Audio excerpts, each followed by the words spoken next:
we're doing the fun thing. We're going to tow the chassis up the house now to give it a clean. Fingers crossed, the way I've got this rope set up on the end of the steering, I should... Oh, she broke straight away. Right, I'm going to try this again because that last strap was clearly just shit. I might have to adjust this. That's going to work.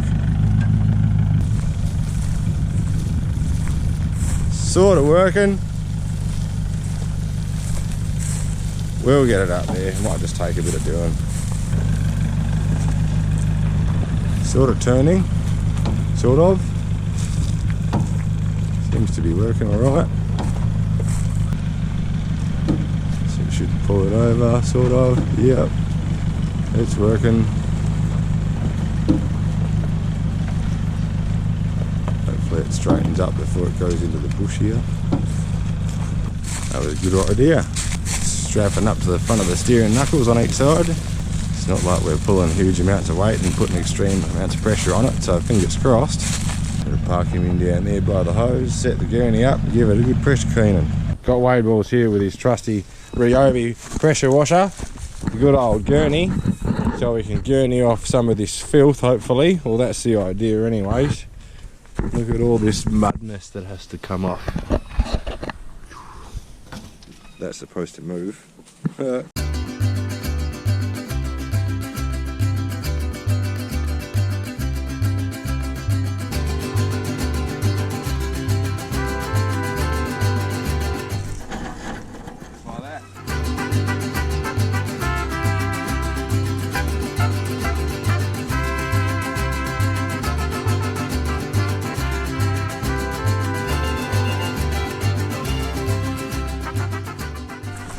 Starting to look better.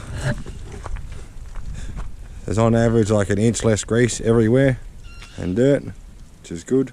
Looking like a little bit more progress. I'll bet you he never thought he'd see his car like this when he bought it. I bet you he never planned on rolling the bastard either. See, here at That Oughta Do It, we are chock full of bright ideas. You know, we totally do only safe things all the time. We never do anything dodgy, like lifting your chassis with 2 high lift jacks to try and get a bit more of a slope, because the ground's super flat and we want to flush this chassis out. Yeah, it's starting to get a bit of flow happening now. Yeah, we're all about the good ideas here. Oh, I missed some mud on the front of the fuel tank there too, that's alright. Oh, geez, look at the colour of that crap coming out of there. Oh, yep. So now we just got to bolt a seat on the chassis there and figure out a way to steer this bitch. We're going to freaking send it. Hey. We don't even need mud flaps, man. I'm all about that dirty life. You know? Is that all running clean or? Yeah.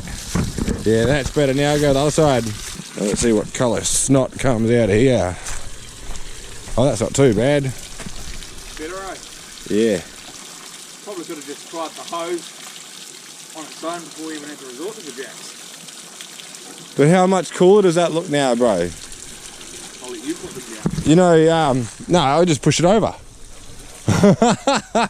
That's the easiest way to get a high lift jack now, just push it over.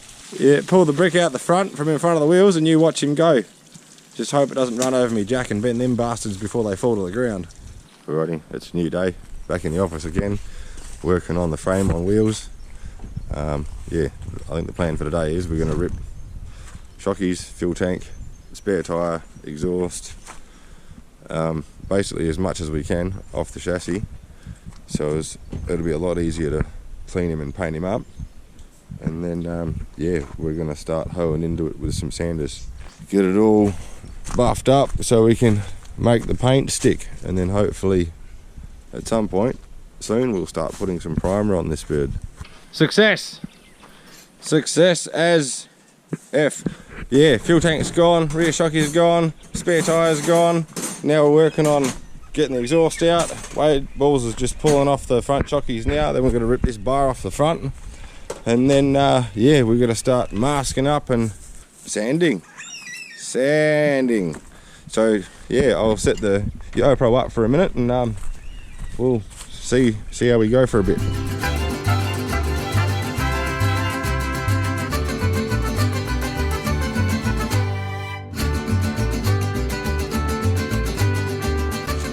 like the old saying goes, you open up a can of worms, so to speak, start pulling things apart, and the more we look at this guy's bloody work, the worse it looks.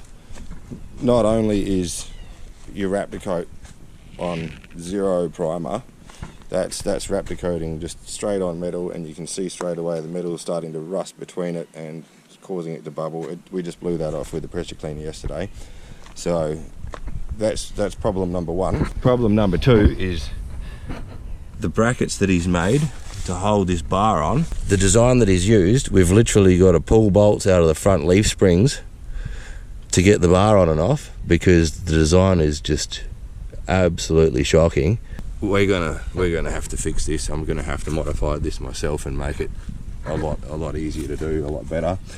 Then, while he's looking inside, you see his beautifully cut out winch hole that we've just hacked out with a plasma cutter. Don't even attempt to clean that up, you know. That's horrible. Thousands of dollars for this work too. This is expensive work, and it's partially my fault because I got a bar built for my patrol years ago, and he actually did a pretty good job. A little bit lopsided, but it looked the goods. But yeah, this is just wow. Okay. So we're going to pull all this to pieces. We're going to strip all of this Raptor off, pull the lights out, pull the winch off. I'll actually make an attempt to clean that up, and then we're going to modify these here brackets with a nice big solid bit of steel plate, so we can basically bolt them on and off a lot easier. You know, make it a 3-piece bar obviously, but at the end of the day, if you want to get it off in future to change a winch or whatever, it's going to be an absolute nightmare to get it off like this. You know, pull your leaf springs off every time you want to pull your bar off. What a genius idea. So we're going to rip this off now, and Zachy Chan going to have to get to work and modify it and make it better. I haven't even looked at the other side yet. What's the other side look like? Oh yeah, the other side, the hole saw did the job. I didn't have to extend that one down. So, but yeah, we are going to have to make some serious modifications to these brackets, because this mounting design is not going to cut it. But it is what it is. Might as well pull it apart now and do it properly, because yeah, if any poor bugger's got to pull it apart in the future, they're going to hate life. Alright, that can of worms is getting deeper. You know the old saying, if you can't get the right bolt, or actually it's probably trying to save money on Loctite. Don't know if you guys can see this on camera. We just pulled that. That was holding his winch on. Jeez. We just ripped this whole motor out, and I didn't even think to bloody film it. But yeah, we decided that it was going to be easier to pull this bastard out of here, so as we can work on all the inside of the chassis and shit without having to fight through the exhaust and the whatnot. So yeah, this is just going to make life a hell of a lot easier now, I think, in the end. Bare chassis, much easier to work on, and old Wade just wheeled that out from underneath there all by his little self, you know. Makes life a bit easier. Now we're going to call it a day, so I think that ought to do it for today. We'll crack on again tomorrow.